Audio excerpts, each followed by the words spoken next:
하나님 아버지 감사합니다. 하나님의 언약 백성들이 하나님 앞에 모였습니다.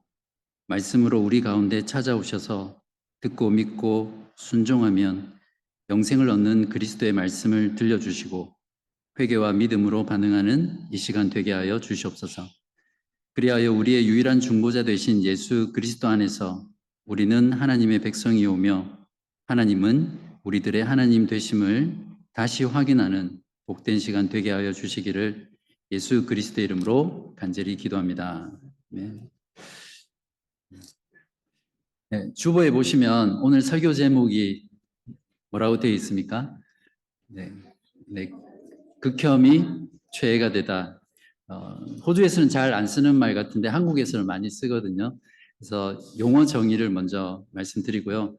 극혐이란 극도로 혐오한다, 즉 정말 정말 미워하고 싫어한다는 그런 의미고요. 최애라는 것은 말 그대로 가장 사랑한다, 그런 뜻입니다. 사람들은 누구나 정도의 차이는 있지만 극혐하는 것도 있고 또 최애하는 것도 있습니다. 한번 여러분의 삶을 돌아보시고 내가 극혐하는 것은 무엇이고 또 최애하는 것은 무엇인지 한번 생각해 보시기 바랍니다. 십자가는 1세기 그 당시에 유대인들에게도 그렇고 로마인들에게도 정말 극혐하는 그런 대상이었습니다. 요즘 우리가 살아가는 시대는 점점 더 세상이 기독교와 또 예수 그리스도와 기독교인들을 극혐하는 그런 시대가 되어가고 있는 것 같습니다. 이런 시대 속에 극혐의 대상인 십자가를 사랑하는 일단의 부류가 있습니다. 누굽니까? 저와 여러분들처럼 예수 그리스도를 믿는 그리스도인들입니다. 그런데 이런 극혐의 대상인 십자가를 사랑하는 저와 여러분이 매주 주일마다 사도신경으로 신앙을 고백하잖아요. 그 신앙 고백 내용 중에 십자가에 못 박히신 그리스도를 고백하는 내용이 있습니다. 여러분은 그 신앙 고백을 할 때 정말 어떤 것을 믿고 어떤 것을 고백하는지 분명히 알고 고백하세요. 그래서 오늘 저는 여러분에게 십자가에 못 박혀 죽으신 그리스도를 믿는다는 것이 정말 무엇을 믿는 것인지 함께 말씀을 통해서 나누려고 합니다. 그래서 여러분이 십자가를 정말 사랑한다라고 고백할 때 그 의미를 분명히 알고 십자가를 사랑하는 그런 삶을 살 수 있기를 진심으로 기도합니다. 오늘 본문은 예수께서 잡히신 후에 사내들인 공회에서 사형을 언도받습니다. 그리고 빌라도의 법정 앞에 끌려와서 선고를 받는 바로 그 순간부터 시작이 되거든요. 그러니까 때는 유대인의 명절인 6월절 금요일 새벽입니다. 우리나라에서도 광복절이 되면 특별 사면이라고 해서 죄수들이나 또 정치범이나 이런 사람들을 특별 사면하죠. 마찬가지로 유대인들에게도 유대인의 명절인 6월절에 특별히 죄수한 사람을 사면하는 그런 전통이 있었습니다. 빌라도는 예수를 신문한 결과 예수가 무죄라는 것을 알았고 또 이 예수를 죽이려고 했던 유대인들이 그들의 시기심으로 예수를 죽이려고 했다는 것을 알았습니다. 그래서 자기는 무고한 자를 사형에 처하는 걸 피하기 위해서 유대인들에게 이 명절의 어떤 전통을 사용합니다. 그리고 그들에게 너희들이 유대인의 왕이라 부르는 이 예수를 풀어주랴 이렇게 물어보거든요. 근데 유대인들은 이미 예수를 죽이려고 작정을 했기 때문에 빌라도의 이런 제안을 거절하고 예수 대신 바라바를 풀어달라고 합니다. 여기서 어떤 대상을 시기하는 마음, 어떤 대상을 향해서 시기하는 마음이 결국 살인으로까지 얼마든지 이어질 수 있다는 것을 우리가 깊이 생각해 봐야겠습니다. 혹시 저와 여러분 가운데 이 유대인들이 예수를 죽이고 싶을 만큼 시기했던 것처럼 혹시 누군가를 시기하고 있는 대상이 있다면 오늘 말씀을 통해서 한번 여러분의 마음을 점검하고 하나님 앞에 이 시기심의 문제를 다루어야 할 것입니다. 유대인들에게 예수를 풀어주랴 이렇게 물었을 때 유대인들은 풀어주지 않습니다. 그리고 13절과 14절을 보시면 그들이 다시 소리 지르되 그를 십자가에 못 박게 하소서. 빌라도가 이르되 어찌미냐 무슨 악한 일을 하였느냐 하니 더욱 소리 지르되 그를 십자가에 못 박게 하소서 하는지라. 유대인들은 돌로 쳐서 죽이는 스톤형이 있었습니다. 그리고 불에 태워서 죽이는 화형도 있었고 짐승에게 던져서 찢겨 죽이는 그런 짐승형도 있었습니다. 그러니까 유대인들은 자기들 나름대로의 사형 방법이 있었거든요. 근데 왜 유대인들은 이렇게 강력하게 예수를 십자가에 못 박아 죽게 하소서 이렇게 말했을까요? 조금 뒤에 제가 답을 해드릴 건데 여러분도 한번 생각해 보시기 바랍니다. 여론 정치가였던 빌라도는 그들을 만족시키기 위해서 그래서 안 되는 걸 알았지만 죄 없는 예수를 유대인들에게 십자가에 못 박게 하도록 넘겨줬습니다. 자, 이때부터 로마 군인들의 잔혹한 십자가형이 집행이 되거든요. 16절에 보시면 브라이도리온이라는 뜰에 모인 온 군대라고 되어 있는데 대략 한 600명 정도 규모의 부대라고 생각하시면 됩니다. 아무런 죄도 없이 그 어떤 저항도 하지 않는 예수를 한 명을 십자가형에 처하기 위해서 600명이나 되는 군대를 모았다는 것은 이들이 예수를 얼마나 극악무도한 범죄자 취급을 했는지, 예수를 얼마나 혐오했는지 우리가 간접적으로 알 수 있습니다. 당시 로마인들에게 십자가형은 인간을 가장 고통스럽게 그리고 잔인하게 죽일 수 있는 그런 사형 방법이었거든요. 그래서 로마 시민들에게는 절대로 내리지 않는 선고가 십자가형이었습니다. 극악한 범죄를 지은 범죄자나 아니면 로마에 대항했던 어떤 반란군, 반역한 사람들에게만 내렸던 형이 십자가형이었습니다. 17절부터 20절까지를 보시면 로마인들이 예수님을 극혐하는 그런 행동이 패키지로 나옵니다. 사형을 집행하는 로마 군인들에게 예수님은 그저 극악무도한 범죄자, 죽어 마땅한 극혐의 대상일 뿐이었죠. 그래서 그들은 왕의 옷을 상징하는 자색 옷을 입혔다가 벗기면서 희롱하기도 했고요. 왕관 대신 가시관을 씌우고는 또 조롱했죠. 그리고 왕의 막대기 대신 갈대는 왕의 규를 상징하거든요. 손에 쥐어줬다가 뺏어서 예수의 머리를 때리고 정말 그들이 할 수 있는 모든 모욕과 조롱과 수치를 당하게 했습니다. 심지어는 예수님과 함께 십자가에 못 박혀 달린 그 두 범죄자들조차 예수를 혐오했습니다. 32절에 이스라엘 왕 그리스도가 지금 십자가에서 내려와 우리가 보고 믿게 할지어다 하며 함께 십자가에 못 박힌 자들도 예수를 욕하더라. 그런데 예수님께서는 자신이 왜 십자가에 못 박혀 죽으시는지를 아셨습니다. 34절 제9시에 예수께서 크게 소리 지르시되 엘리 엘리 나마 사박다니 하시니 이를 번역하면 나의 하나님 나의 하나님 어찌하여 나를 버리셨나이까 하는 뜻이라.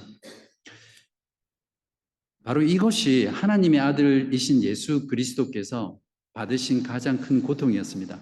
창세전의 영원 전부터 사랑받고 또 사랑했던 그 하나님 아버지에게서 버림받았다는 것이 실제로 예수님에게는 육체적인 고통보다도 가장 힘들고 또 고통스러웠던 것이었습니다. 그러니까 예수께서는 지금 의인으로서 십자가에 달려 계신 것이 아니라 범죄자로서 십자가에 달려 계셨기 때문에 하나님 아버지께서 자기 아들을 버리셨던 것이죠. 그렇다면 왜 하나님께서는 예수님을 십자가에 달려 죽게 하셨습니까? 당시 유대 사회나 로마 사회에는 화형도 있었고 능지처참형도 있었습니다. 어린 양으로 죽으신 그 예수님을 더 잘 설명하려면 번제를 나타내는 화형이라든지 또 속죄제를 나타내는 능지처참형이 훨씬 더 어린 양의 그 희생 제물을 잘 드러낼 수 있잖아요. 그런데 왜 하나님께서는 예수를 십자가에 못 박혀 달려 돌아가게 하셨습니까? 세 가지로 제가 말씀을 드리겠습니다. 첫 번째는 구약 성경에서 그림자로 보여주었던 그 진리의 실체가 예수 그리스도에게서 성취되게 하기 위해서였습니다. 구약시대 때 제사장들이 번제를 드릴 때는 나무 위에 쪼갠 그 위에 희생 제물을 들어 올렸거든요. 바로 그러한 것들이 십자가에 달신 그리스도를 미리 그림자로 또 모형으로 보여주었던 그림이었습니다. 아브라함이 이삭을 하나님께 바칠 때 번제할 어린 양으로 그 나무 위에 들어 올려진 그 이삭도 십자가에 달리신 그리스도를 모형하는 것이었죠. 모세가 광야에서 장대 위에 높이 매달은 그 놋뱀 역시 예수 그리스도 십자가에 달리신 그분을 모형하는 것이었습니다. 이처럼 그리스도는 십자가에 못 박혀 달려 죽으심으로 성경의 모든 모형들이나 그 그림자들이 보여주는 그 진리의 실체, 그분이 바로 그리스도께서 십자가에 달리신 것입니다. 주님께서도 이렇게 직접 말씀하셨습니다. 요한복음 3장 14절에 모세가 광야에서 뱀을 든 것 같이 인자도 들려야 하리니, 요한복음 12장 32절 내가 땅에서 들리면 모든 사람을 내게로 이끌겠노라. 그렇습니다. 그리스도께서 십자가에 달려 죽으심으로 우리의 모든 죄를 사하시고 우리를 그분께로 이끄셔서 우리와 하나님 사이의 관계를 회복시키시고 화목시켰습니다. 이제 그리스도께서 십자가에 못 박히신 것의 두 번째 특별한 의미는 그리스도의 죽으심은 나를 위하여 나 대신 하나님의 저주를 받은 죽음이라는 사실입니다. 13절과 14절에서 빌라도가 유대인들에게 예수를 놓아주랴 라고 물었을 때 십자가에 못 박아 죽게 하소서라고 대답했던 그 이유, 그것을 지금 답해야 될 때입니다. 바로 여기에 대한 대답은 신명기 21장 22절과 23절에서 찾을 수 있습니다. 사람이 만일 죽을 죄를 범함으로 내가 그를 죽여 나무 위에 달거든 그 시체를 나무 위에 밤새도록 두지 말고 그날에 장사하여 내 하나님 여호와께서 내게 기업으로 주시는 땅을 더럽히지 말라. 나무에 달린 자는 하나님께 저주를 받았습니다. 이스라엘 백성들은 하나님의 계시에 따라서 나무에 달려 죽은 자를 하나님께 저주받은 자로 여겼습니다. 사람이 큰 죄를 지으면 사형에 처하고 그 시체를 나무 위에 달았거든요. 그러나 인간이 육신의 죄를 형벌을 내렸지만 그 영혼에 대한 형벌만큼은 하나님께 맡긴다는 그런 의미가 있습니다. 유대인들이 예수님에게 사형 판결을 내린 제목이 무엇이었습니까? 신성모독이었거든요. 그러니까 하나님의 신성을 모독한 자니까 당연히 하나님의 저주를 받아 죽어야 되죠. 이렇게 죽어야 유대인들의 예수 살인 명분이 어렵게 되기 때문에 그렇습니다. 반드시 나무에 달아 죽여야 했죠. 그 당시에 로마의 지배를 받고 있던 유대인들에게 나무에 달아 죽일 수 있는 유일한 사형법은 십자가형밖에 없었습니다. 바로 이것이 그들이 그토록 소리 지르면서 십자가에 못 박게 하소서라고 외쳤던 이유입니다. 그래서 지금도 유대인들은 그리스도께서 십자가에 돌아가셨기 때문에 지금도 결코 예수를 자신들의 구주로 믿지 않습니다. 그러나 그리스도께서 십자가에 못 박혀 죽으신 것은 유대인들이나 또는 로마인들에 의해서 그들의 악에 의해서 십자가에 죽으신 것이 아닙니다. 이것은 하나님의 영원한 계획과 뜻과 작정 속에서 하나님의 섭리 가운데 이루어진 일이라는 것을 우리가 반드시 기억해야 합니다. 이 세상의 어떠한 악도 하나님의 뜻과 계획을 막을 수 없습니다. 하나님은 악을 반드시 심판하시지만 그 악조차도 사용하셔서 하나님의 선하신 뜻을 이루시는 전능하신 하나님이시기 때문에 그렇습니다. 이런 사실에서 알 수 있듯이 그리스도의 죽으심은 하나님께 저주를 받은 죽음입니다. 십자가는 고통의 상징이 아닙니다. 여러분도 아마 보셨겠지만 멜 깁슨이 감독한 패션 오브 크라이스트는 그리스도의 그 십자가의 고난에 너무 많은 초점을 두었기 때문에 사실은 그 복음의 본질적인 부분을 왜곡하고 훼손시킨 부분들이 많이 있습니다. 성경에서 말하는 십자가는 고통이 아니라 저주입니다. 십자가는 저주의 상징입니다. 그러므로 그리스도의 죽음은 저주받은 죽음이라는 것이죠. 이것을 알아야 합니다. 이것을 놓치면 우리가 복음의 핵심을 놓치게 되죠. 사도 바울은 예수 그리스도께서 십자가에 죽으신 것의 의미를 이렇게 설명했습니다. 갈라디아서 3장 10절과 13절입니다. 무릇 율법 행위에 속한 자들은 저주 아래에 있나니 기록된 바 신명기 21장 22절 23절이죠. 누구든지 율법책에 기록된 대로 모든 일을 항상 행하지 아니하는 자는 저주 아래에 있는 자라. 죄송합니다. 신명기 30장인 것 같아요. 하였습니다. 자, 이 말은 하나님의 말씀 중 999가지를 다 순종하고 한 가지만 불순종해도 그 사람은 율법을 어겼기 때문에 하나님의 말씀을 어겼기 때문에 저주를 받게 된다는 뜻입니다. 13절에 보시면 그래서 그리스도께서 우리를 위하여 저주를 받은 바 되사 율법의 저주에서 우리를 속량하셨으니 기록된 바 나무에 달린 자마다 저주 아래에 있는 자라 하였습니다. 이 기록이 신명기 21장 말씀이죠. 그렇기 때문에 그리스도께서 십자가에 달려 죽으신 것은 하나님의 저주를 받아 죽은 것이며 또한 동시에 그 저주가 내가 받아야 될 저주인데 그리스도께서 나를 대신해 받으신 저주라는 사실입니다. 예수를 믿지 않는 사람은 모두 율법의 그 저주 아래에 있기 때문에 하나님의 심판과 형벌을 받는 것입니다. 엄밀히 말하면 예수를 믿지 않기 때문에 심판을 받는 것이 아니라 지옥에 가는 것이 아니라 율법에 기록된 모든 말씀을 지키지 않았기 때문에 지옥에 가는 것이죠. 그런 면에서 신학교의 어떤 교수님이 이런 말씀을 했습니다. 불신 지옥이 아니라 악행 지옥이다. 그리스도께서 우리를 대신해 하나님의 저주를 받아 십자가에 못 박혀 죽으심으로 저와 여러분을 구원하셨습니다. 이것을 오늘 본문 37절, 38절은 이렇게 표현합니다. 예수께서 큰 소리를 지르시고 숨지시니라.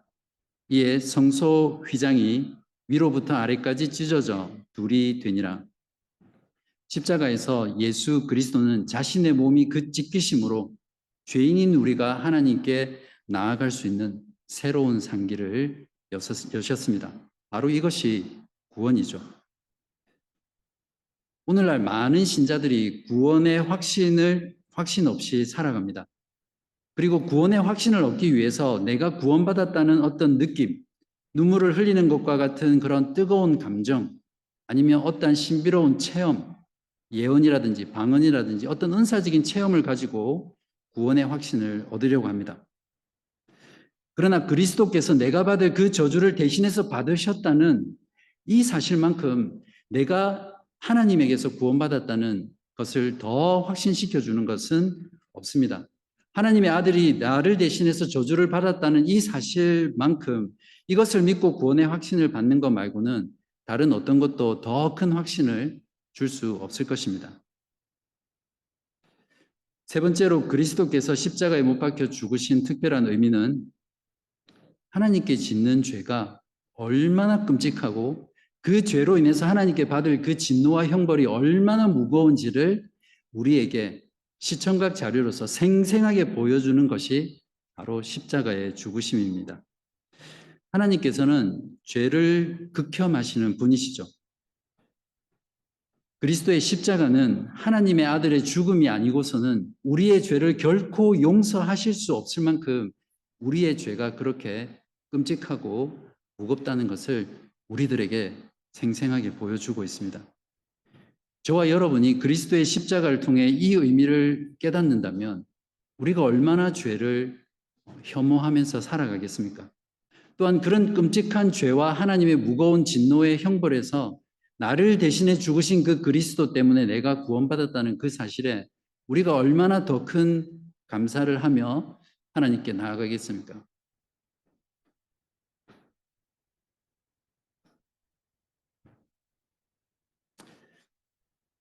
지금까지 그리스도께서 다른 죽음의 방법이 아니라 십자가에 못 박혀 죽으신 특별한 의미 세 가지에 대해서 들었습니다. 이 사실을 진정으로 여러분의 마음 가운데 깨닫는다면 어떤 반응이 터져 나오겠습니까? 예수님을 십자가에 못 박아 죽인 그 유대인들과 그 로마인들 안에 저와 여러분이 들어있는 것이죠. 예수를 죽인 자가 바로 저와 여러분이라고 고백할 수밖에 없습니다. 주님, 제가 예수님을 십자가에 못 박힌 바로 그 장본인입니다. 저는 이제 어떻게 해야 됩니까? 하고 탄식할 수밖에 없는 것이 그리스도의 그 십자가의 의미를 아는 자의 마땅한 반응입니다.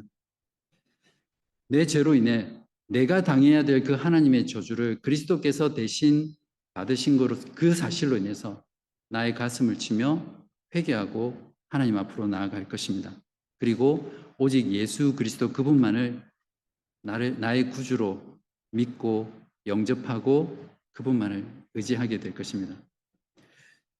신약 성경에 그리스도께서 십자가에 달려 죽으셨다는 이 말씀에 이런 반응을 한 무리들이 나옵니다. 사도행전 2장입니다. 오순절날 온 세계에 흩어져 있던 유대인들이 명절을 지키기 위해서 예루살렘에 모였거든요. 바로 그때 성령께서 임하셨습니다. 그러자 예수님의 제자들이 그들이 알아듣는 그 각국 방언으로 말씀을 전하기 시작했습니다. 그렇게 놀란 유대인들에게 사도 베드로가 설교를 시작하게 되고 그 설교의 마지막 부분에서 이렇게 도전합니다. 사도행전 2장 26절, 36절 그런즉 이스라엘 온 집은 확실히 알지니 너희가 십자가에 못 박은 이 예수를 하나님이 주와 그리스도가 되게 하셨느니라 하니라. 이 말을 들은 유대인들은 예수를 죽인 유대인들의 후손답게 베드로를 잡아 죽이려고 했어야 합니다. 그것이 그들의 마땅한 반응이었죠. 그러나 성령이 임하시자 그들은 전혀 다른 반응을 합니다. 37절 그들이 이 말을 듣고 마음에 찔려 베드로와 다른 사도들에게 물어 이르되 형제들아 우리가 어찌할꼬 하거늘. 여기서 마음에 찔려라고 번역되어 있는 한글 성경의 원뜻은 하나님의 말씀을 듣는 그들의 심장 깊은 곳까지 찔렸다는 그런 말입니다. 말씀을 들었을 때 자신들의 그 죄에 대한 자각으로 심장을 도려내고 폐부를 찌르는 그런 고통을 느끼면서 그들이 절규했다는 그런 말입니다. 어떻습니까? 나의 죄로 인해서 내가 예수님을 십자가에 못 박은 자라는 것을 깨닫게 되면 저와 여러분은 그 깨달음 속에서 심장이 도려내듯 또 창자가 끊어지듯 폐부를 찌르는 것과 같은 그런 죄에 대한 아픔, 슬픔, 고통으로 인해서 하나님 앞에서 절규하지 않겠습니까? 여러분은 정말 신앙생활하면서 죄에 대해서 이렇게 반응하고 계세요? 지금이 아니라면 과거에 그렇게 반응하셨습니까? 아니면 아직도 이런 죄에 대한 회개에 대해서 여전히 너무나 멀게만 느껴지십니까?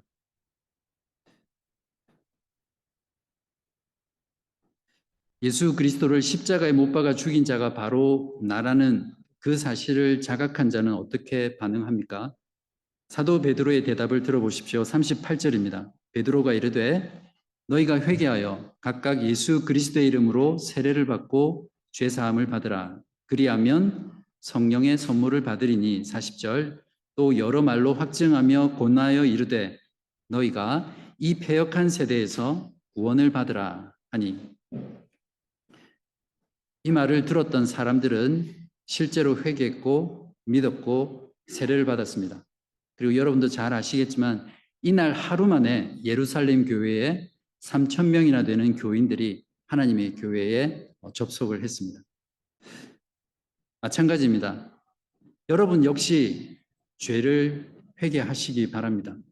나의 죄 때문에 내가 당해야 될 그 저주를 대신 지고 당하신 그 예수 그리스도만을 믿고 그 예수 그리스도만을 의지하시는 여러분 되시기를 바랍니다. 그리고 그 율법의 저주에서 하나님의 그 저주에서 나를 구원해 주신 그 하나님께 더 큰 감사로 반응하시길 바랍니다. 내가 당할 저주, 그 저주를 그리스도께서 당하셔서 나를 구원하셨다는 이 사실을 깨달으면 깨달을수록 우리는 그 하나님께 더 큰 감사, 더 큰 감사를 할 수밖에 없는 것이 마땅한 반응일 것입니다. 이것이 십자가를 바로 알고 십자가를 체험하는 그리스도인들의 삶의 마땅한 반응이고 본질이라고 할 수 있습니다. 십자가의 복음을 경험한 저와 여러분은 세상 모든 사람들에게 극혐의 대상이었던 십자가를 이제는 사랑하게 됩니다. 그냥 사랑하는 것이 아니라 최애하게 됩니다. 십자가에서 극혐의 대상으로 죽으신 그 예수 그리스도를 최애하게 되죠. 십자가 외에는 이제는 더 이상 다른 것을 알려고 하지 않고 십자가에 못 박히신 그 예수를 자랑하고 선전하고 사랑합니다. 최애하다 못해 이제는 자기 십자가를 지고 예수 그리스도를 따라가는 그런 자가 바로 십자가의 복음을 경험한 자입니다. 사도 바울은 이것을 이렇게 말했습니다. 고린도전서 2장 2절 내가 너희 중에서 예수 그리스도와 그가 십자가에 못 박히신 것 외에는 아무것도 알지 아니하기로 작정하였습니다. 고린도전서 1장 22절에서 23절에는 유대인은 표적을 구하고 헬라인은 지혜를 찾으나 우리는 십자가에 못 박힌 그리스도를 전하니 이것이 십자가를 사랑하는 그리스도인의 삶의 핵심입니다. 왜냐하면 십자가의 도가 멸망하는 자들에게는 미련한 것이요 구원을 받은 우리에게는 하나님의 능력이 되기 때문입니다. 고린도전서 1장 18절. 오늘 설교를 정리하면서 다시 한번 여러분에게 묻겠습니다. 여러분에게 십자가에 못 박혀 죽으신 그리스도를 믿습니다라고 고백하는 것이 여러분에게는 어떤 의미이며 여러분은 무엇을 믿으며 고백하십니까? 그리스도께서 나를 위해 저주를 받으셨고 그것으로 인해서 예수 그리스도께서 나를 구원하셨습니다. 라는 것을 믿는 것입니다. 십자가를 사랑하는 것만큼 한 사람이 참되게 회심했다는 증거가 없습니다. 왜냐하면 성령이 아니고서는 한 영혼이 거듭나지 않고서는 십자가와 십자가에 못 박힌 예수 그리스도를 결코 사랑할 수 없기 때문에 그렇습니다.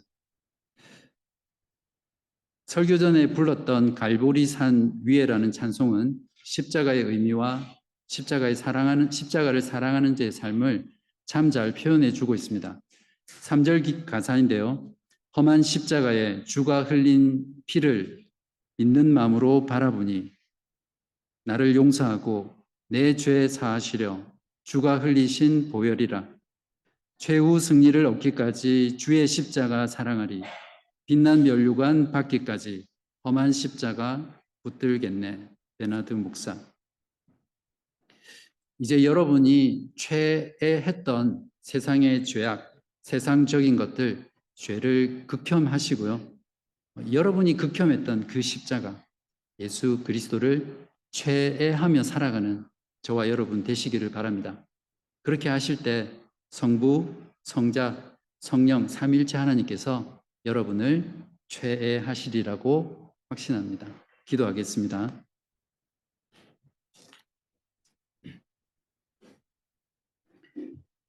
거룩하시고 자비로우신 하나님 아버지, 오늘 십자가에 못 박힌 예수 그리스도에 대해 말씀을 들었습니다. 그리스도께서 십자가에 못 박혀 달려 죽으신 것이 내가 받아야 할 저주를 대신 당하신 것이며 그것으로 나를 구원하셨다는 그 복음으로 인하여 무한한 감사를 드립니다.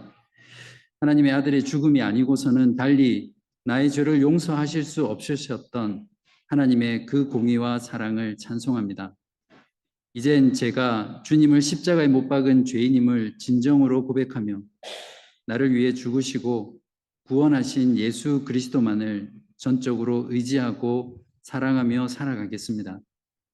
이전에 가장 사랑했던 죄악된 세상과 죄를 미워하게 하시고 가장 미워했던 십자가와 그리스도를 가장 뜨겁게 사랑하는 저희들 되게 하여 주시옵소서. 그리스도의 십자가의 의미를 바르게 알고 나를 위해 저주를 받으사 나를 구원하신 예수 그리스도를 믿고 날마다 하나님께 더 큰 감사를 드리는 우리 모두 되게 하여 주시기를 예수 그리스도의 이름으로 간절히 기도합니다. 아멘.